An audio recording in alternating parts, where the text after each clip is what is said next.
Welcome to the objective review showdown of the movies within the M. Night Shyamalan superhero trilogy, which includes Unbreakable, Split, and Glass.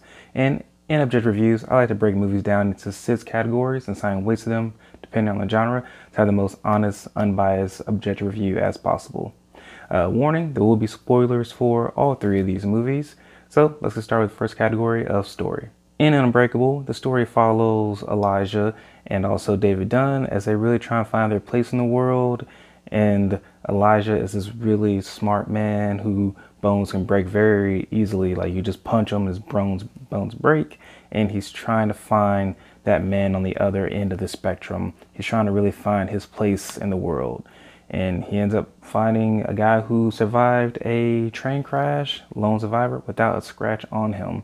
And he believes this man is unbreakable. He believes he's a superhero, and he tells him that. And that story is fascinating, just a story about trying to find your place in the world. And then the twist at the end that it was Elijah who planted all of these bombs and these terrorist attacks just to find that one person. Like that, it's just such a turn on the villain that he was actually the good guy the whole time that has never been done again in movies. So Unbreakable gets a 10 out of 10. Next is on to Split. And Split follows a man who has split personalities within him, and they kind of fight and battle each other to a certain extent. Like they have legit debates against each other. And he kidnaps 3 girls, and you don't know exactly why, but 2 of the personalities kind of take over, or 3 of them kind of take over. And they're trying to get this 24th personality called the Beast, and he will lead them and lead a revolution. And I can't really find that much meaning, really, in the movie Split. Like, is it supposed to mean that suffering can lead to good things? Like, I don't know, it's just really hard to narrow that down. And the twist, honestly, when I saw the twist, I did go crazy. But the twist in this movie doesn't really support the movie. Like, it doesn't change the movie all that much. I don't look back at it and I'm like, oh, the ending has Bruce Willis and is really in the Unbreakable world. Like, I went crazy because I was excited for the next movie. So story gets a 7.5 out of 10. Next is on to Glass. And in Glass, we follow these 3 characters, Mr. Glass, aka Elijah, David Dunn, and the Horde. And they're all stuck in a psychiatric facility. And this one lady is trying to convince them that they're not superheroes, that they have some type of psychological issue that's making them do these things. And she can provide a bunch of reasoning and facts to it. And the thing I really enjoy about this story is that this story is about questioning your own faith. It's about questioning your faith within yourself, questioning the faith in, the thing that you hold high. When it comes to the Horde, a lot of them believe in the Beast. So when the Beast comes against David Dunn, they kind of start to lose faith. And even the Beast is angry, like the Horde is losing faith in me. There's just a lot of stuff built up with David Dunn and his son. Like his son has so much faith in him. And gosh, those moments are just so good. The downside here is that I don't feel like Mr. Glass is necessarily that challenged in this movie. Like his character, his arc isn't challenged that much. He's more so the one who's pushing things along. Like he's pushing the world along with introducing superheroes that if you believe in yourself, believing is contagious. Like the power is within you. We just need to unlock it. One of the things I love about Glass is that there are kind of 2 dueling movies in here, because I think Glass separately is a great sequel to Split, but it's also a great sequel to Unbreakable. It's a great sequel to Split because I feel like James McAvoy character has a full arc here. Like he gets challenged, becomes the Beast, but then he's able to hold the light himself. And then it's a great follow-up to Unbreakable because now we've introduced that these characters are superheroes, but the world isn't introduced that they're superheroes, and that expounds upon that. And just the way the world reacts to it, I think is really great. And then there's twists that the psychiatrist is really part of some shadow organization trying to keep superheroes in the shadows. And while I would have enjoyed her actually being a psychiatrist and then realizing that, oh, these people actually do have superpowers, like she would have gained faith in them, that would have been a great moment. But I do like this story that M. Night Shyamalan is telling, that, all right, this is what happened. If this was the real world, there would be some organization trying to keep superheroes in the shadow because there is escalation. That once superheroes get introduced, supervillains gets introduced, and then it's just chaos from there. And because in a comic book, People are dying all the time. There are mass murders happening all the time, and that just can't happen. So of course there will be some shadow organization trying to keep it down.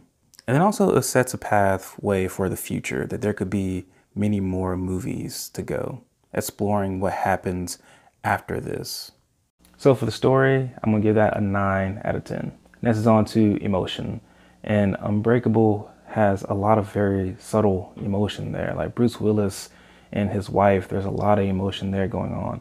And don't get me started on Elijah. Like when he finally has Bruce Willis come and realize he's a superhero, he feels so relieved that he is not a mistake. And then the little boy was gonna shoot his dad. Like that was emotional. Like Bruce Willis was like, I'm gonna leave you and I'm never coming back. Like those are some great emotional scenes. So for Unbreakable, I'm gonna give it a 9.5 out of 10. Next on Split, I didn't really find that much emotion in Split. Like, cause really it's just James McAvoy going through all these different characters and none of them really have their own arc.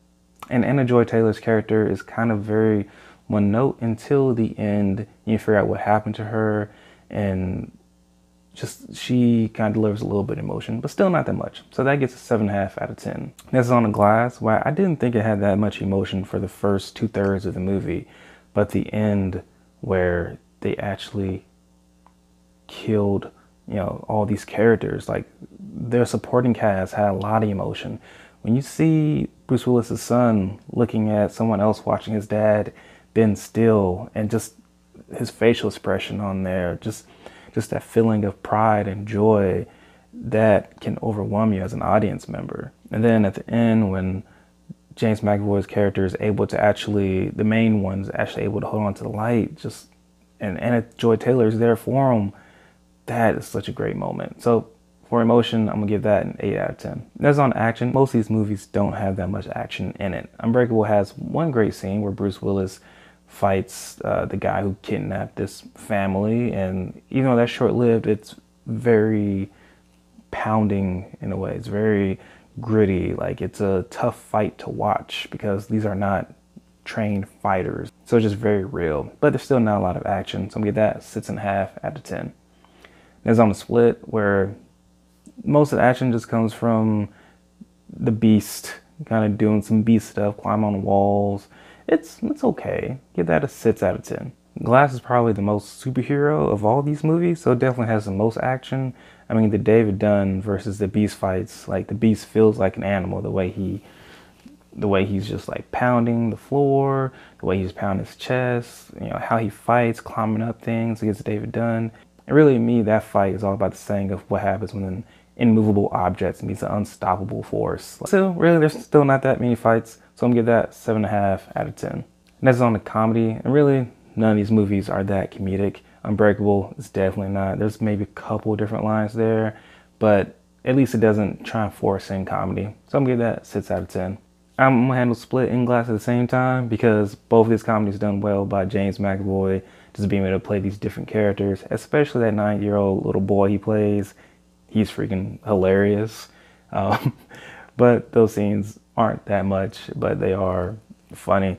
So I'll give both of those a 7.5 out of 10. Next is acting, and the acting in Unbreakable is really, really stellar. Both of these main characters feel like real characters. And Samuel Jackson is really subtle in this movie, but he's still really intense at the same time, and that is very difficult to pull off, but he does it. And Bruce Willis, you know, feels like a man who is lost. So for acting, just give it a 10 out of 10. That's On Split, where James McAvoy puts on an acting clinic, and he has to play all these characters, and the way he switches in between them is just so good, and it's so immediate that you buy that he has split personalities living in him. So without a doubt, that gets 10 out of 10. And that brings us to Glass, where James McAvoy again just straight up kills it. But I think Bruce Willis and Samuel Jackson brings it down a little bit. Bruce Willis, really, I don't think he has that many great lines, and I don't think he has that much to do. He's very much Bruce Willis, where I felt like in Unbreakable, he's very much David Dunn. Like, they just feel disconnected. And the same with Elijah. Like, Elijah in Unbreakable is like I said before, he's really subtle. But he's really intense, and the way he talks is so much different. But then in Glass, he feels more like, I think, just Samuel Jackson. Like, and maybe that's difficult to go back to a character you played like 20 something years ago. But I just feel like those two phoned it in a little bit more. But still, great job by everyone. And also, the little boy, I think, did much better in Glass than he did in Unbreakable. But I'm gonna give that a 9 out of 10. It's on to directing, and the directing in Unbreakable is like M. Night Shyamalan putting on a masterclass of how to direct. Like, he does so much visual storytelling in this movie. Like, he uses very little exposition. Like, there's so much exposition just in the visuals. Like, when David Dunn comes back from that accident and he meets his wife and his kid, makes them hold hands, and then they're walking and their hands go away. Like, that tells me so much just in that one little frame without anyone speaking a single word. So that's all M. Night Shyamalan's doing there. And visually, there's just some great stills in this movie. Score is also great. Just M. Night Shyamalan just straight up killed it in this movie. So without a doubt, 10 out of 10 on directing. Next, in Split, this movie is such a thriller, I think, and M. Night Shyamalan did a really good job of having very suspenseful moments. He also did a good job with cinematography, especially that staircase. You know, that was always a joy to look at. Kind of looked like an eye in the sense of you know, being an eye into the many different minds within that one body. So he did another great job. I'm gonna give that a 9 out of 10 also. And then in Glass, he does have a lot of great visuals, but not great visual storytelling, I think. I think there's far more exposition in this movie than the previous movies. And I wasn't blown away by it like I was in previous movies. So for directing, I give it a 8 out of 10. That brings us to our weighted average scores of Unbreakable, 9 out of 10. Split, 7.7 out of 10. And Glass, 8.4 out of 10. But here's the big question.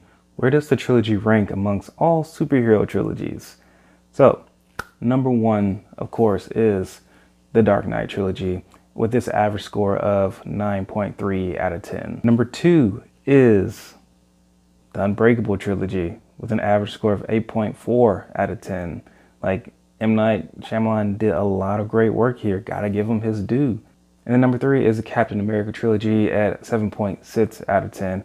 I really don't like Captain America, the first Avenger, that much. Other two are great, but that one kind of weighs it down a little bit. Let me know your thoughts. If you agree, disagree, whatever, let me know. I don't care. All right, sincerely, thank you for watching. I'm out.